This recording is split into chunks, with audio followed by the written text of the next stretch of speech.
Welcome back to this fucking insane story of revenge. If you have seen the previous part, go watch that, then check this out. I hadn't been seen.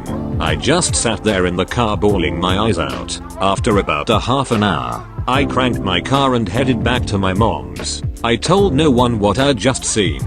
Everyone assumed my tears were totally in regard to my mom.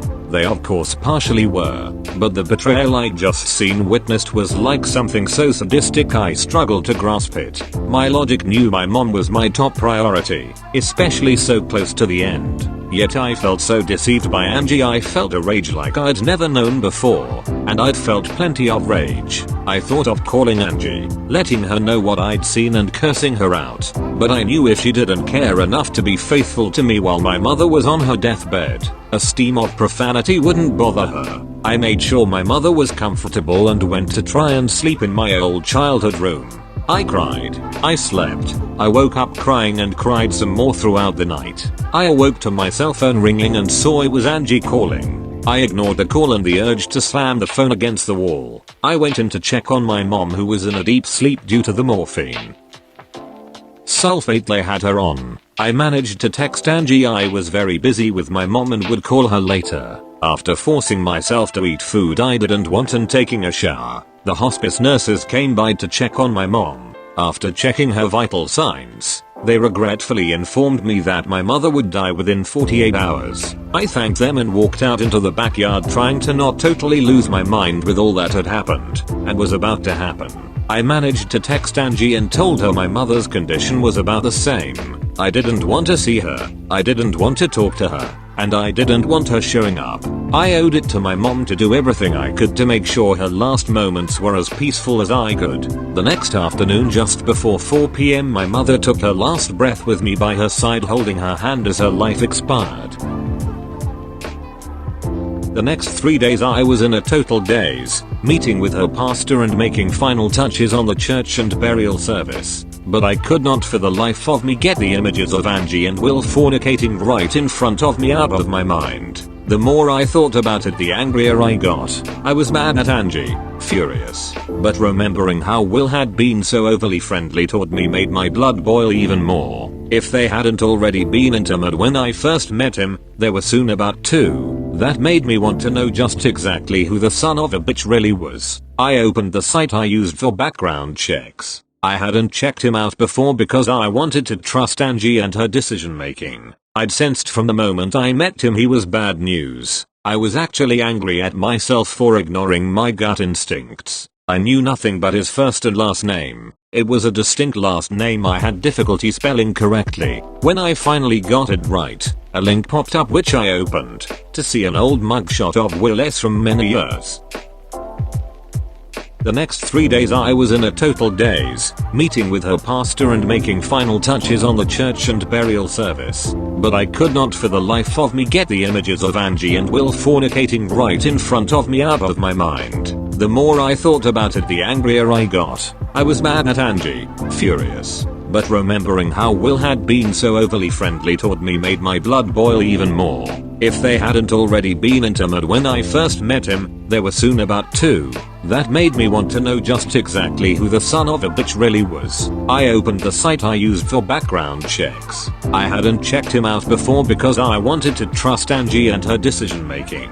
I'd sensed from the moment I met him he was bad news. I was actually angry at myself for ignoring my gut instincts. I knew nothing but his first and last name. It was a distinct last name I had difficulty spelling correctly. When I finally got it right, a link popped up which I opened to see an old mugshot of Will S from.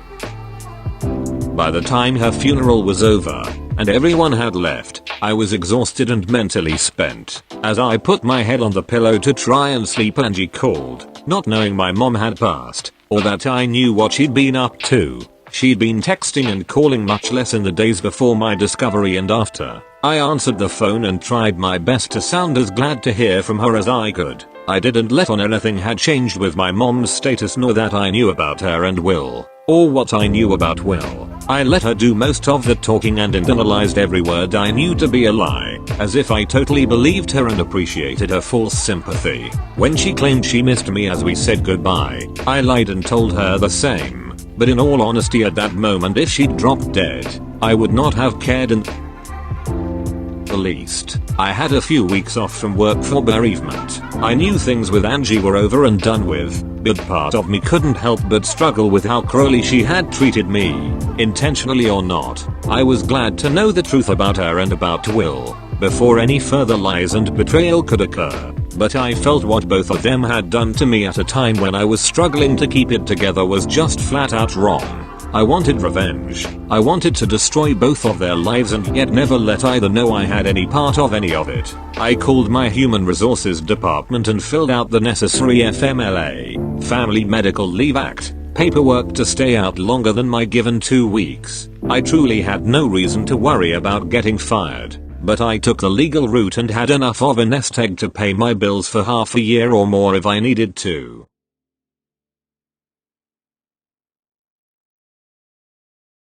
Revenge on Will was quite easy, as he was on parole and a felon. Even a minor charge would get him sent back to prison to finish his original sentence. But I didn't want him to just have to finish out his original sentence. I wanted new charges that would bring him so much time behind bars he never saw freedom again. I'd met his parole officer on many occasions, and she knew me well enough that if I had called, she would have investigated Will. Felons have difficult times gaining employment. If he had a job, I had my doubts he was gainfully employed to be able to afford a new Mustang and insurance. I parked down the street from Angie's in a car she would not be familiar with one night. I saw Will's car in her driveway. I had 2 iPhones, one for work and the other for personal use. I walked down to his car and stealthily duct taped my work phone securely to the underside of his back bumper. Back in my car I used the Find My Phone app to locate my work phone where I knew it to be. Around 2 AM when I heard him rev his engine before pulling off from her driveway, I casually followed him,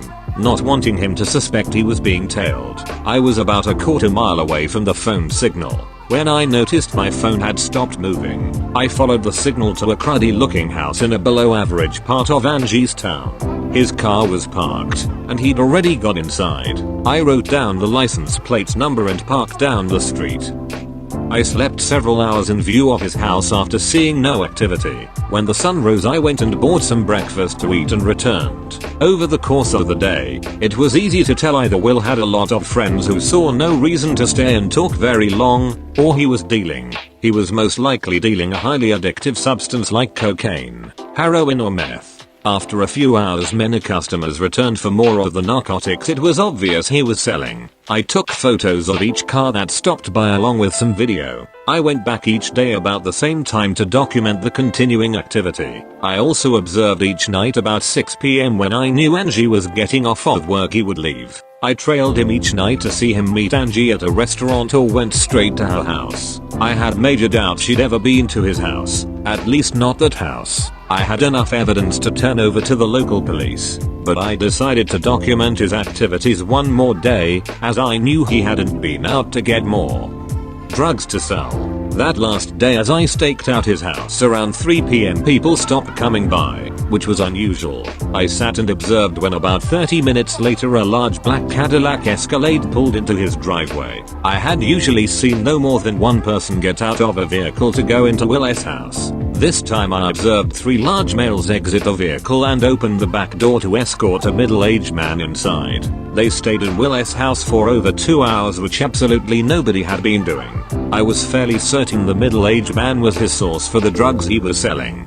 I drove by taking a picture of the Escalade license tag. At home I downloaded the photos and video I'd taken of Will's activity to my computer. I made a detailed report citing activity from the 4 days I'd observed what was going on. When finished I printed out 30 pages of photos of people heading for Will's door to buy drugs. I saved all video of activity I'd recorded to a flash drive and placed it into a small plastic box for safekeeping. I knew it wouldn't take much to convince the police of what Will was up to. I was giving the cops actual admissible evidence with times and dates stamped on each photo and video, but I wanted to put so much heat on him that the police would be the least of his worries. The next morning I went by the police station in Angie's town. I calmly walked in requesting to speak with someone in their narcotics division.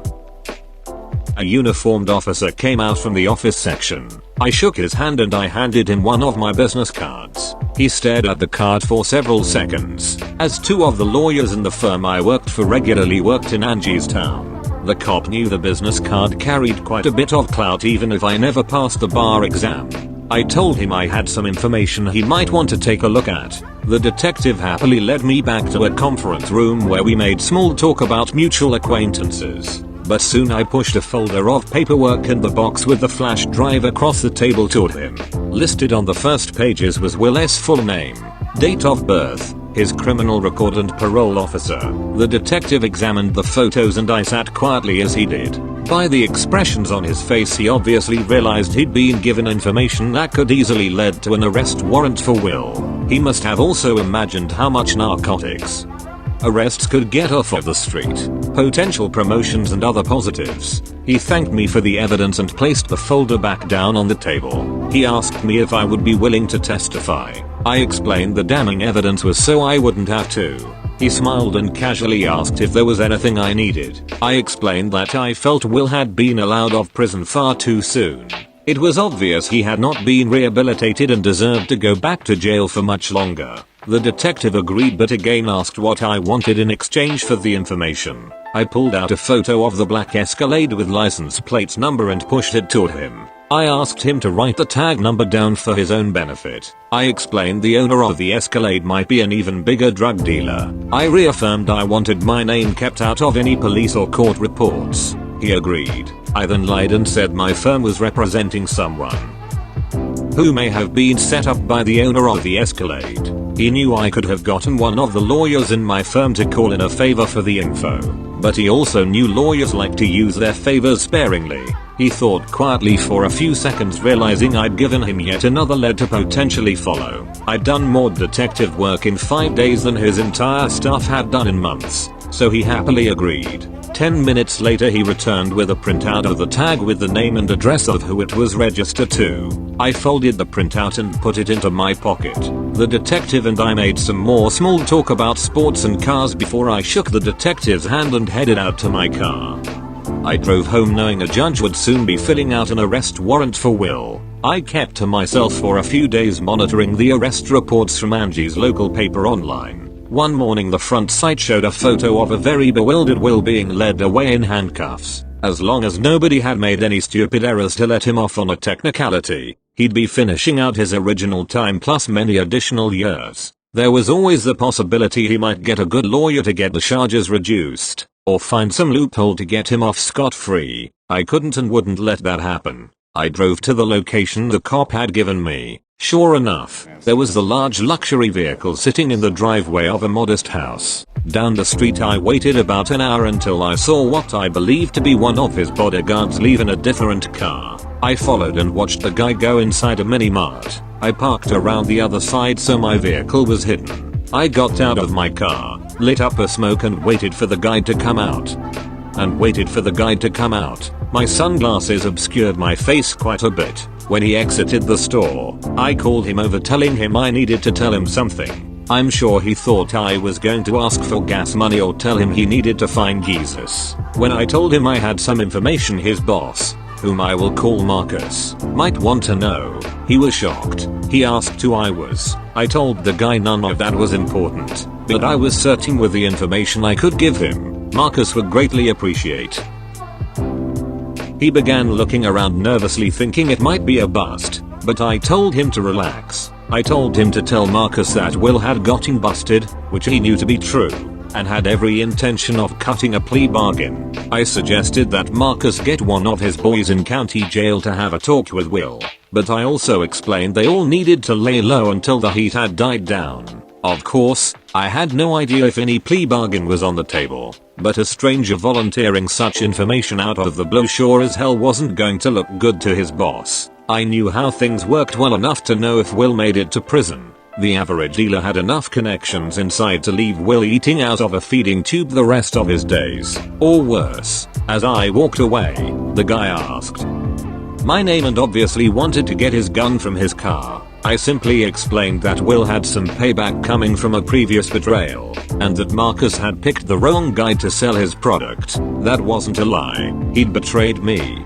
Neither Will nor Angie had any inkling of my past, or how vengeful I could be, but it was enough to get the bodyguard to take my advice seriously. He quickly walked to his car as I hurried around the building. I slipped into a grocery store and watched Marcus' bodyguard drive around the parking lot several times looking diligently. When I saw him pull out of the lot and speed down the road, I calmly exited the store, got into my car and drove toward home.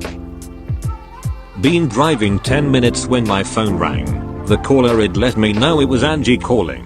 When I answered, I tried to act surprised and happy to hear from her, without even a friendly greeting. She asked how I couldn't have let her know my mother had passed away. She'd seen the obituary in my city's newspaper. I simply replied that it had seemed she was busy enjoying life and that I didn't want to burden her with my grief. I quickly asked why she hadn't been texting or calling as much lately. That led her to change the subject and asked to see me. I tried my damnedest to act happy to hear from her and told her that I missed her. I asked her if she could meet me for dinner at our favorite restaurant in her town. She readily agreed. Since Will was no longer around to keep time with, she was glad to have me back to fill in the void. I showed up to dinner with a smile and a long hug, trying to control the urge to break her spine in half. I was surprised she didn't say anything when I avoided kissing her. I'm sure she assumed in my grief, romance wasn't something I'd had on my mind much. I just had a very good idea what her mouth had been doing, and I didn't want Will's salad tossing, knob slobbering prison germs on me. We sat at the bar and ordered 2 drinks from our favorite bartender. He knew us as a couple, because we always tipped very well. When our drinks arrived, I excused myself to the restroom and typed a short message out on my phone that read, "Make my drinks with no alcohol and make hers doubles." When I returned from the restroom, I sat next to Angie at the bar discussing drinks we'd enjoyed, but hadn't tried in quite a while. I acted as if I was pulling up the recipe for some unusual drink. The bartender came over and asked if we were ready for another drink. I told him we were celebrating after not seeing each other for quite a while. I held up my phone for him to read the message asking if he knew how to make that drink. He read the message and smiled, agreeing the drink I'd requested was a specialty of his. I'm sure the bartender and Angie assumed she could get as sloshed as she wanted to, and that she'd be heading to her place with me afterward. I had other plans. Angie commented how strong hers was. I told her I could barely taste the alcohol in mine. We ordered several more drinks. Angie commented about how drunk she felt. I acted confused, stating I barely felt a buzz at all. After several hours, I paid for our dinner and drinks with a sizable tip. As we exited the door, I acted like I'd gotten a very important call which I needed to take. After the obligatory bullshit non-existent phone call, I told her I had to rush back to my town to the office. One of the lawyers needed info for a case early the next morning.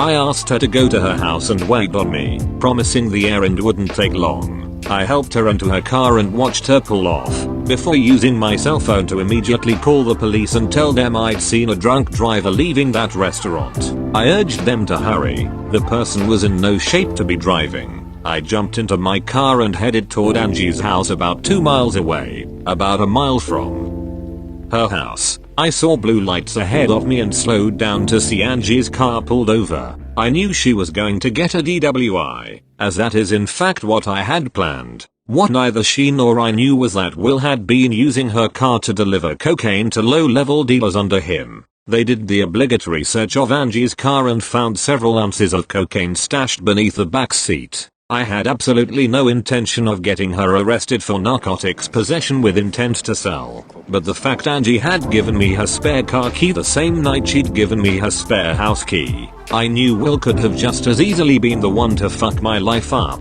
Neither still had any idea I knew about their unscrupulous cheating. That was revealed to all later. As I arrived back at my house and my cell phone rang from a strange number, I answered to hear Angie crying and blubbering while trying to tell me something. I got her to calm down. I actually wanted to hear what she had to say. She managed to tell me she was in jail, to which I innocently asked where, and for what. When she told me what she had been arrested for, I was genuinely shocked about the drug arrest. I asked her what she wanted me to do. She wanted me to help get her out and asked me to post bond. I explained since my mom had died, I couldn't risk putting up any of my property due to probate issues. I could have easily put my own home up as collateral, but I viewed her drug charges as collateral damage, and she damaged my life enough. The charges for possession of cocaine with intent to distribute carried mandatory time. I felt after what she'd done to me, with who she betrayed me with, part of her deserved what was coming to her. I went to her arraignment and sat in the back, hoping not to be noticed. As she entered the courtroom, she saw me. I gave her a look of confusion as to how she could ever be arrested for such a crime. I knew damn well how, of course, but I had to act totally oblivious. When she tried to explain to the judge her boyfriend had been arrested for dealing drugs only days before, and it had to be his, the judge didn't want to hear it. She turned around and looked at me in shame with tears in her eyes, realizing I knew she'd been cheating. I shook my head in disgust as they led her away. She knew any attempt to contact me ever again would be a fool's errand. Bond was set extremely high for both. At Will's trial he pleaded guilty and asked to forego a trial. In an attempt for leniency, he got none. Angie's trial took place a few weeks later and they accepted a plea. She got 6 years with the possibility of parole in 3, but her career was over when she got out, and I didn't care one bit. They'd fucked with the worst person they could have ever crossed, at the absolute worst time to cross me. She started her sentence 2 months ago. Her parents apologized to me. In all honesty, if she cheated on me at any other time in my life, with almost anyone else, I doubt I would have sought out any revenge. But as they say, timing is everything, and their timing could not have been worse. In some ways I'm not proud of what I did. Will deserve to be behind bars the rest of his days, if for nothing else than his past sex crimes. Angie deserved to have any chance at a future destroyed, though all I had only intended was for her to lose her license and job. I accomplished both for her, and I hope like hell her years of incarceration are miserable, and she regrets she was ever born. None of us truly ever really know who we are dealing with at any given time, and who not to cross. But when love turns to hate, any and every human is capable of things they never would